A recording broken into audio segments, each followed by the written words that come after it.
everyone, and welcome to another episode of This Week from Health Affairs. I'm Jessica Bylander. And I'm Vabren Watts.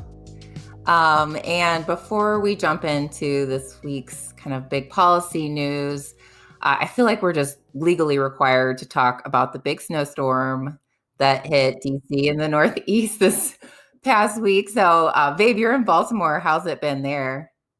You know what? It actually snowed a lot. I wasn't expecting for it to snow as much as it did, but it first started off with the fluffy snow, and then later on it pretty much turned into ice. And so this morning, I attempted to shovel my sidewalk before I just gave up hope after about 30 minutes, just breaking ice. So I'm just going to let the sun do the rest. Yeah, that's always my hope, is that the sun will just melt it so I don't have to do any work. My son tried to shovel some snow with us, and he ended up slipping and falling on his butt. Oh, no. Yeah, but I'm actually out in Colorado, so we have snow kind of every other week, but we're there with you in solidarity. So I feel like the other thing we kind of have to talk about is the fact that people are actually getting the COVID-19 vaccine now, which is so crazy to me that this happened so quickly. And, I've seen pictures of people I know on Facebook who are, have the Band-Aid, they've gotten the vaccine. So this is just extremely exciting. Oh, yeah. You know what it is? Because I feel like, if we would have been having this conversation like 2 weeks ago, people were almost like saying, oh, I would never get that vaccine. But it seems like people are very, receptive to it.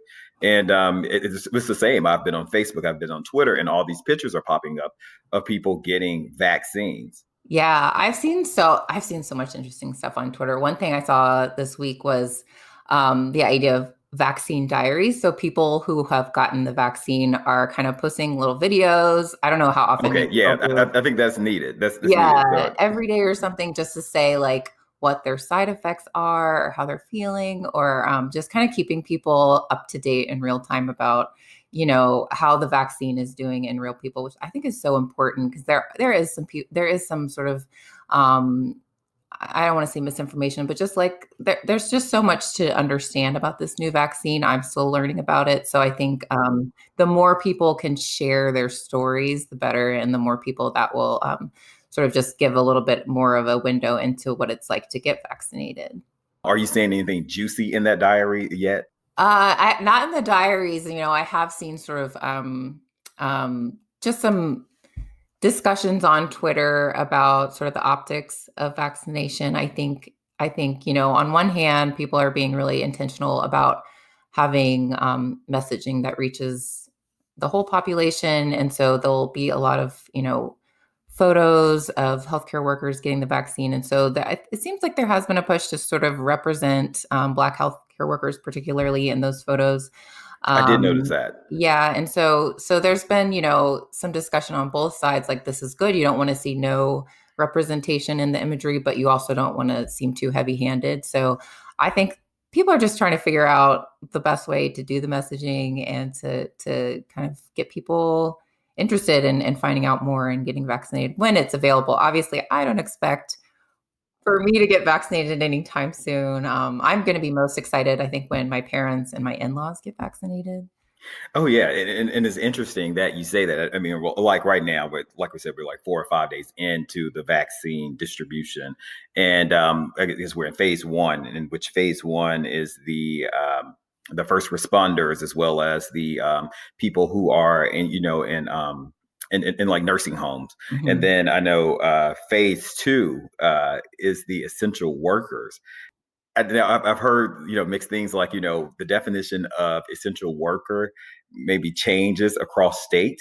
I know, Jess, in your state of Colorado, essential workers, I mean, some cases, in some situations, essential workers may include people that work at ski resorts. Yeah, it might. It kind of depends on the economy of the state and sort of what businesses are considered most essential. Yeah, and I think Arkansas is the meat packaging company. It's considered as, essential worker, because like you said, it depends on like what drives the economy of the state. So that's pretty cool. And then I know they haven't said that much. I really haven't heard the term phase three, but I'm just going to say phase three. And it seems like phase three, phase four. And this is just me talking, so I'm just, they haven't released this yet. But I have heard there's mixed messaging on when people like us, just regular everyday people, can get the vaccine.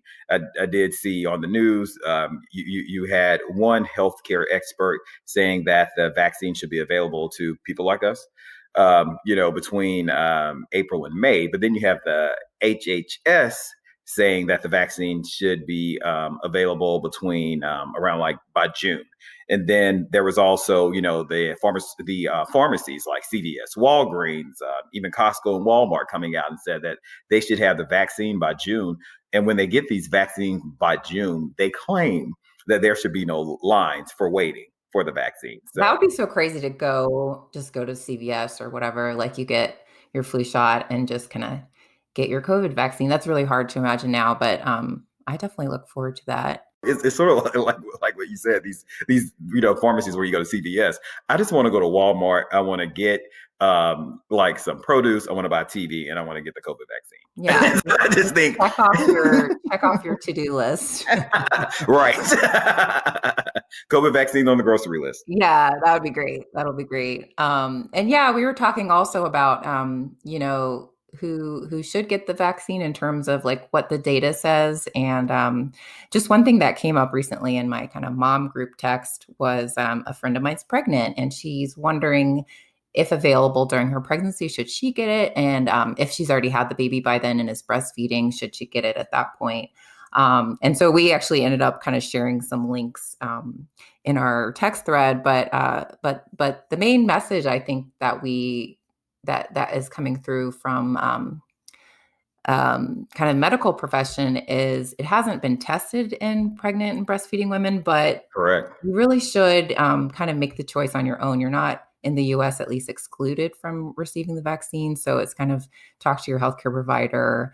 And especially if you're kind of high risk for getting COVID, then you should maybe consider getting it, even though there's not data on that population specifically, because it is pregnant women do tend to have more severe illness if they get infected with COVID-19. So I just thought it was interesting and kind of wondered what I would do if I was in that situation. Actually, it's very interesting that you say that because, as you said right now, pregnant women are not excluded from taking the vaccine. However, if you looked at the news this week, I know the UK put out something as well as Russia put out something and said they have banned women who are pregnant, banned women who are breastfeeding, or banned women who are planning pregnancy to not take the vaccine. So I wonder, like I know this has, sparked, a conversation in the US, and I wonder, what will be the, outcome of this. Also, people who are not taking the vaccine, who are not recommended to take the vaccine. I know for I guess the first vaccine, the Pfizer biotech vaccine is out. They're really, speaking against anyone who has like, severe allergies to not take it as well, to not take that specific vaccine.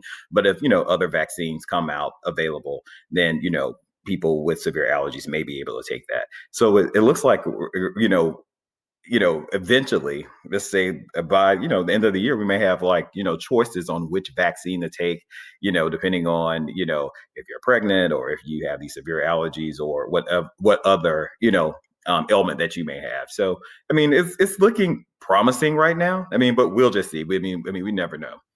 That's the story of COVID is we'll see. So it's the end of the year, and I think another thing that's kind of top of mind is the holidays. And I don't know, did you go anywhere or do anything for Thanksgiving? No, no. So you know what? So I usually go home to Alabama for Thanksgiving. I wasn't able to do so. I do have family up here, so two of my cousins, we got together and we had Thanksgiving. Once again, my mom told it's three of us, three siblings, and she told us, "Please do not come to my house for the holidays."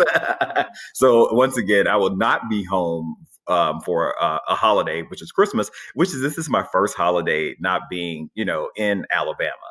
And Wow. so for the first time, you're going to be proud of me. I put up a Christmas tree in a house that I live in. And right now it just has lights on it with no ornaments. So I'm trying to find ornaments, but it seems like probably due to COVID, all the ornaments are gone because everyone has a Christmas tree this year.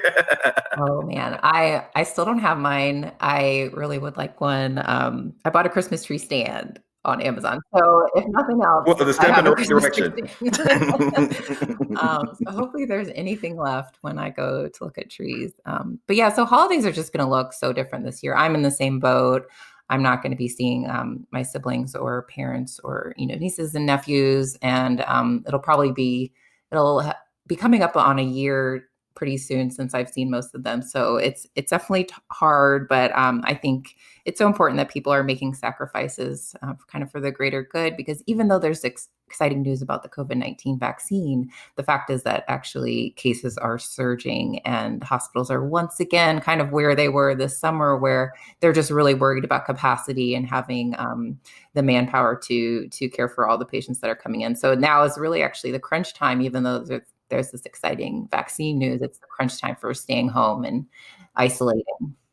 Oh yeah, you really have to social distance, and like I know that you have a little one, so does Santa have to social distance and not stay away? I mean, and stay away from home. Is, Right. is Santa not coming to homes this year? Well, I feel like no one is happier than me to not have to take my child to see a mall Santa. That was like never on my list of things to do in life. So we're definitely skipping it this year. But I know, I guess the mall Santa phenomenon is looking very different this year. Oh yeah, yeah. So we would just like to let everyone know that you be on the lookout, for the next episode of this week, which comes out once a week at the end of the week. We're going to talk about all the stories, actually at the end of the year, that actually got away from us, that did not spotlight COVID. Thanks for joining us. I'm Vabren Watts, Jessica Bylander. and this is This Week with Health Affairs.